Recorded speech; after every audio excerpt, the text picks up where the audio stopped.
नमस्ते बच्चों, आज हम व्यंजन संधि पढ़ेंगे। व्यंजन ध्वनि के निकट स्वर या व्यंजन आने से व्यंजन में जो परिवर्तन होता है उसे व्यंजन संधि कहते हैं। जैसे उत जमा लेख, उल्लेख।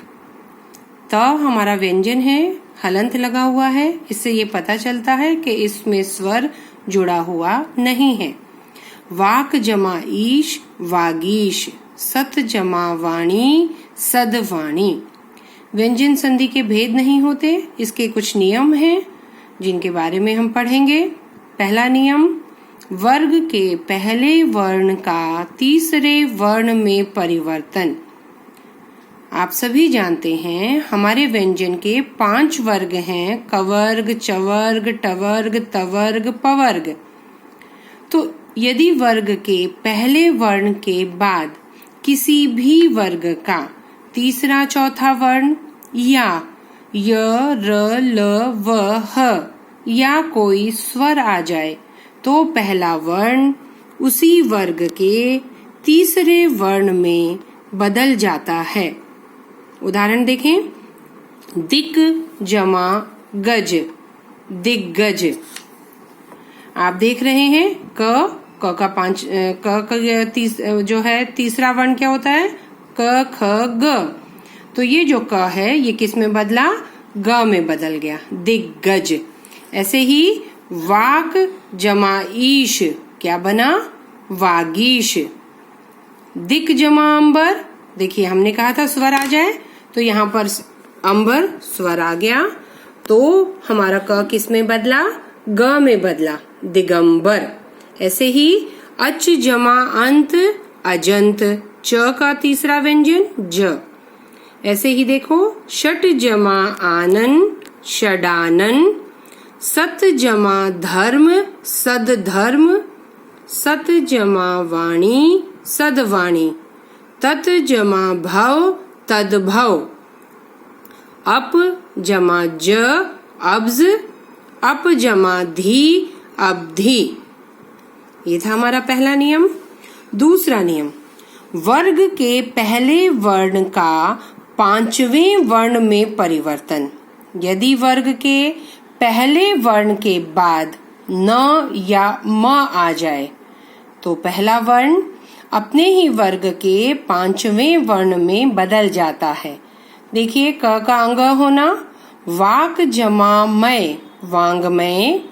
दिक जमा नाग, दिन्नाग। ट का अण होना, षट जमा मुख, षणमुख। षट जमा मास, षणमास। जगत जमा नाथ, जगन्नाथ। उत जमा नयन, उन्नयन। उत जमा नति, उन्नति। चित जमा मय, चिन्मय। अप जमा मय, अम्मय। अब आते हैं हमारे त संबंधी नियम। त के भी कई नियम हैं। त के बाद ल हो तो त ल में बदल जाता है। उदाहरण देखें, तत जमा लीन, तल्लीन। ये आधा ल क्यों बना, क्योंकि हमारा त कैसा था, बिना स्वर के, माने व्यंजन था, तो तल्लीन। उत जमा लेख, उल्लेख। उत जमा लास, उल्लास। त के बाद में ज या झ हो तो त का ज हो जाता है। देखिए, उत जमा ज्वल, उज्ज्वल। सत जमा जन, सज्जन। आप याद रखेंगे कि उज्ज्वल में दोनों ज आधे होते हैं। उत का त का आधा ज और ज्वल में पहले ही आधा ज था, तो उज्ज्वल में दोनों ज आधे होंगे, याद रखेंगे। त के बाद ट या ड हो तो त या तो ट बनेगा या तो ड बनेगा। तत जमा टीका, तट्टिका। और उत जमा डयन, उड्डयन। अगला नियम है हमारा, देखें, त के बाद में श हो तो त की जगह पर च और श की जगह पर छ हो जाता है। उत जमा श्वास, त की जगह च बनना था, च आधा ही बनेगा क्योंकि त में हलंत है, उच्च।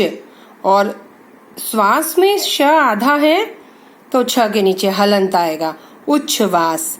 दूसरा उदाहरण देखिए, उत जमा शिष्ट, उच्छिष्ट। यहाँ पे च तो आधा हुआ, लेकिन श में छोटी की मात्रा थी, सो छ में भी हमारी छोटी की मात्रा आई, उच्छिष्ट। अगला नियम है, त के बाद च या छ हो तो त का च बन जाता है। उत जमा चारण, उच्चारण। उत जमा चरित, उच्चरित। जगत जमा छाया, जगत छाया। त के बाद में ह हो तो त के स्थान पर ध और ह के स्थान पर ध हो जाता है। उत जमा हार, उद्धार। पत जमा हति, पद्धति।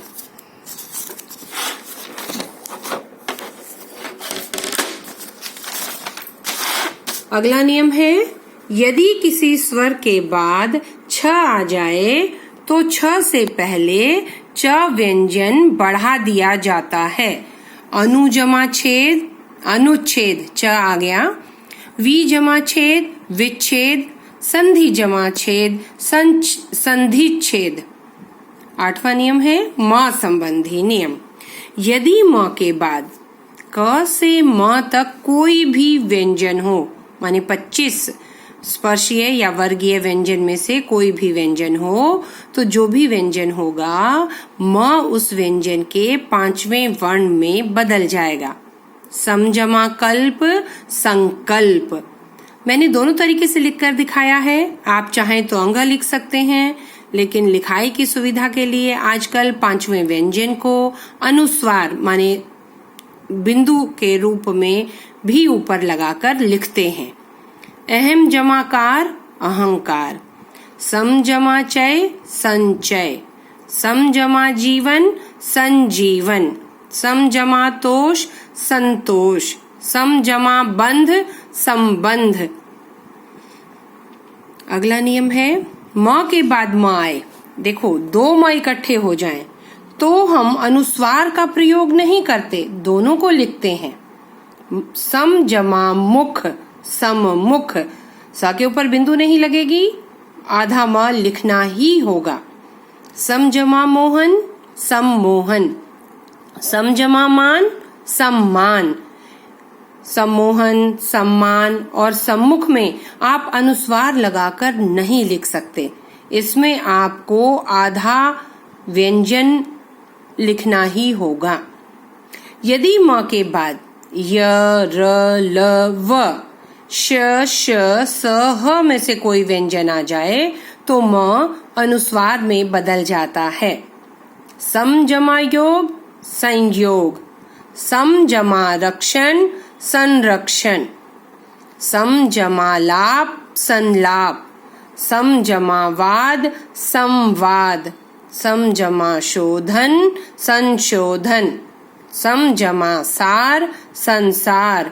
सम जमा हार, संहार। अगला नियम देखो, री, र, श के बाद न आए तो न का अण बन जाता है। परि जमा नाम, ये जो न है अण में बदलेगा, क्या बन गया, परिणाम।